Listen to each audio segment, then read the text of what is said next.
Hey, good afternoon, everybody. I'm coming to you live today to confess my very poor attitude towards small talk. It's Valerie Ling, a clinical psychologist, director, founder, Center for Effective Living. Yesterday, I went live with Cecily Patterson, and she and I, we were talking about the topic of friendships. And one of the things that she said to me kind of really bugged me and stayed with me for the rest of the evening. Not because what she said was necessarily something I disagreed with. Actually, it was just very challenging.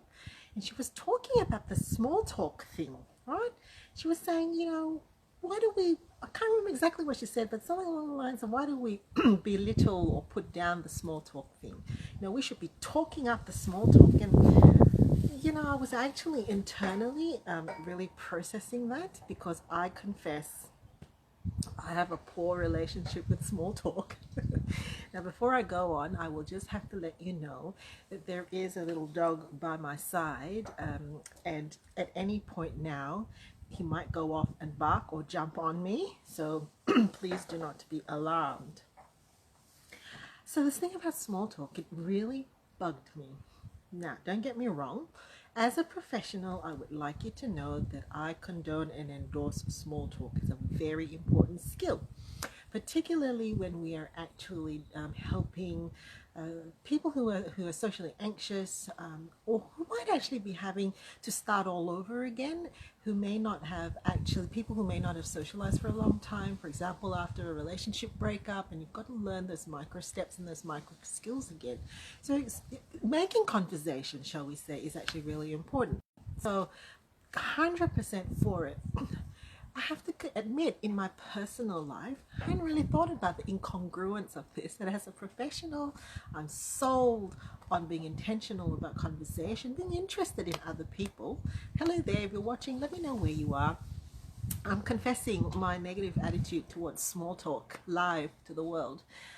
So, as a professional, yeah, 100%. Hey, Kathy. 100%. I'm just talking about small talk. What's your attitude towards small talk? I think you're very good at it, Kathy. I envy people like you. So, yeah, so on a professional level, I 100% believe in it. But on a personal level, I actually realized after chatting with Cecily, there's an incongruence in me because I actually don't think I'm very good at it. And actually, quite a lot of the time, I try to avoid making small talk.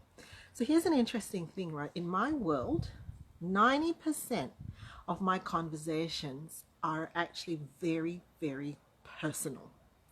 90%.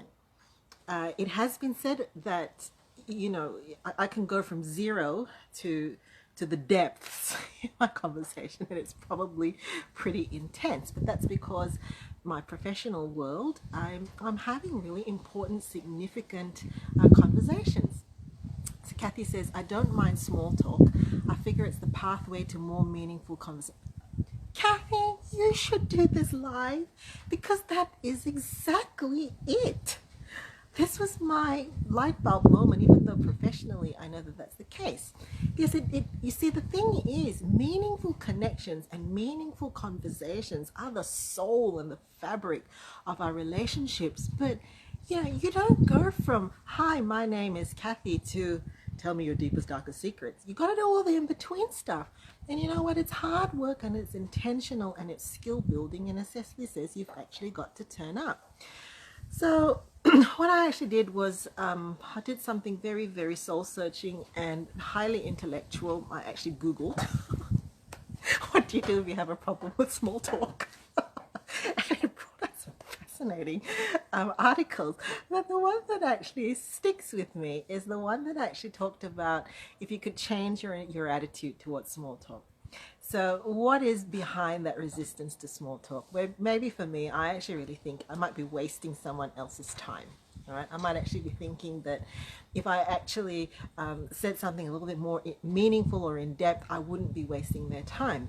And so what they're saying is, what happens if you actually see small talk as a way to have a really great adventure because of what you might learn today? Right, it's a little bit like going off on a bit of a safari, but in conversation, because you actually don't know where you're going to be led. You're going to find out about new foods that people eat. You're going to be finding out about new places that people have lived in. You're going to be finding out about new and interesting things that people do that you haven't done before.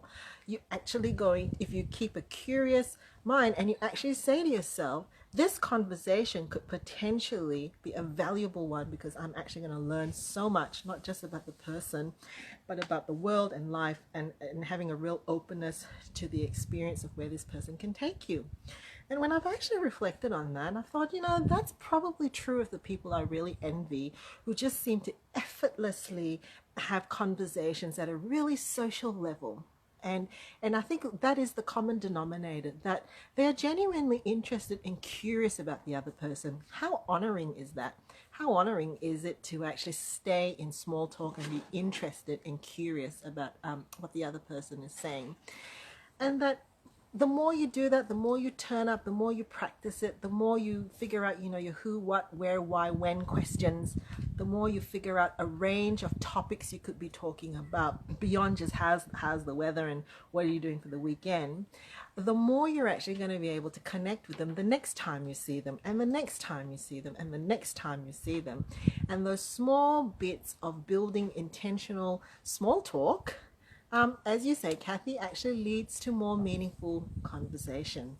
So that was my moment of reflection when after our live video yesterday, and also what I wanted to talk about for our Friday segment, hashtag dynamics. No, that's the wrong hashtag. Hashtag psych hacks. The psych hack of small talk. Change the mindset from this is a waste of time, or I'm wasting someone else's time, to this could be a real conversation safari and I could learn a lot about a person and a lot about the world I live in. I'll leave you there. Have a great weekend. See you, Kathy.